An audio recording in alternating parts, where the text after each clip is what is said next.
Alhamdulillah. Wassalatu wassalam. Ala Rasulillah wa ala alihi wa sahbihi ajmain. Amma ba'd. A'udhu billahi minash shaitanir rajim. Bismillahir rahmanir rahim. Wa ma khalaqtul jinna wal insa illa liya'budun. Bismillahir rahmanir rahim. Allazi khalaqal mauta wal hayata liyabluwakum ayyukum ahsanu amala.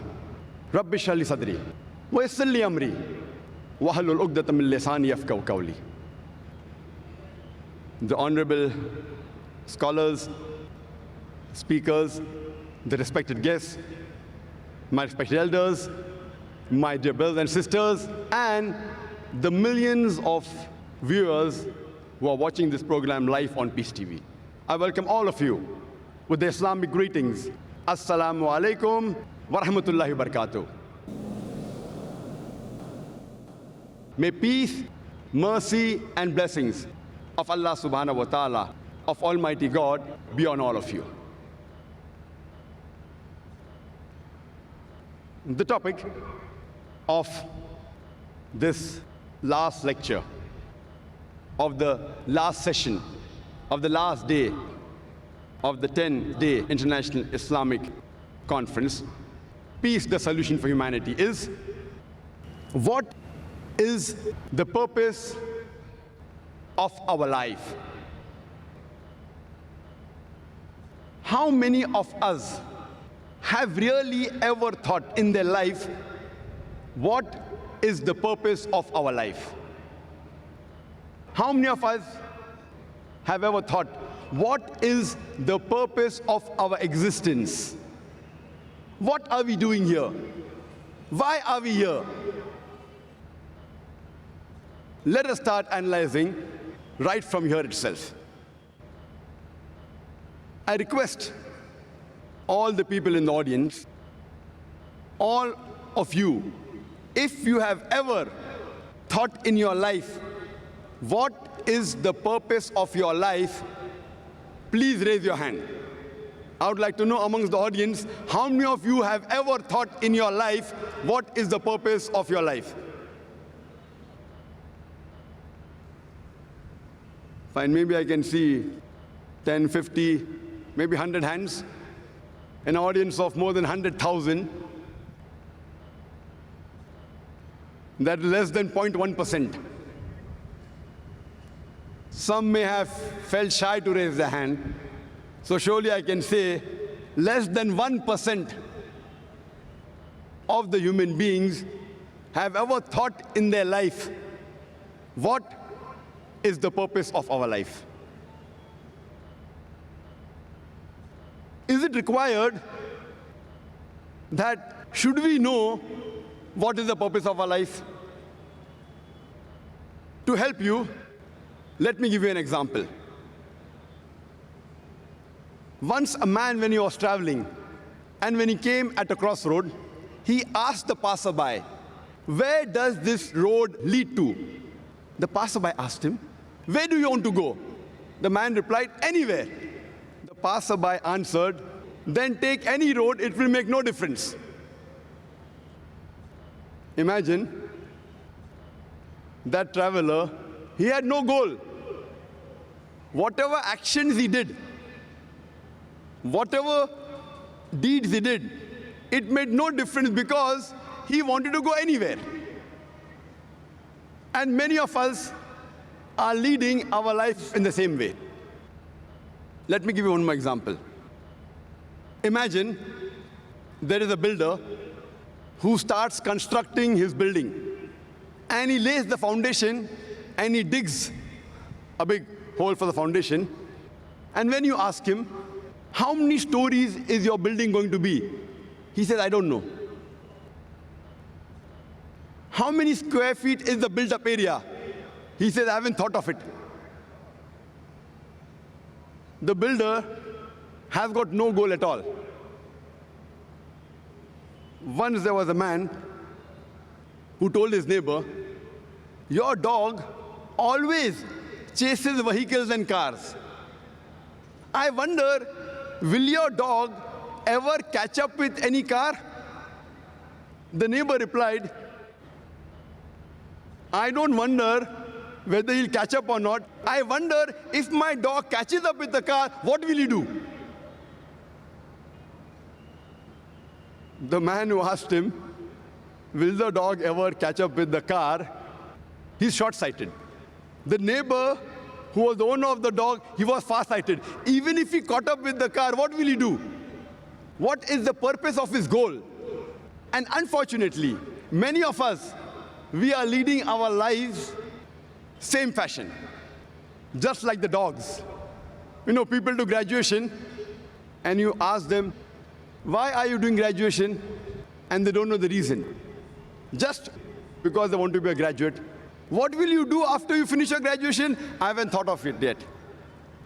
Most of us are leading our lives like that traveler or like the dog who's chasing cars, absolutely without a purpose. Many of us, we copy goals of others without scrutinizing it. When we ask a student, why are you doing commerce? So he will reply, because my friend is doing commerce.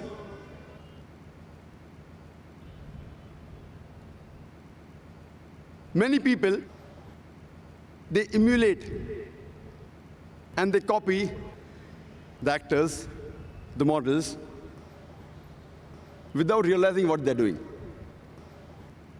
Once a person comes from the village to Bombay to become a millionaire.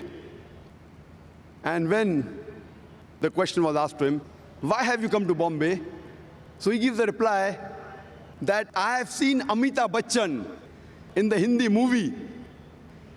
He's a pauper, he comes to Bombay and he becomes a multi-millionaire overnight. That is the reason we find many people coming from outside Bombay and they're settling in Bombay to become a multi-millionaire overnight. And that is the reason you find that the slums in Bombay are increasing. Many times we see actors and models, they are brand ambassadors and they endorse certain products. There was a person who purchased a new car, Hyundai i10. And when the question was asked, why have you chosen this particular car, Hyundai i10? So he says, my favorite actor, Shah Rukh Khan, he owns Hyundai i10. I doubt whether Shah Rukh Khan ever sat in Hyundai i10 except in the advertisement. He may be owning a Mercedes or a BMW or somewhat similar.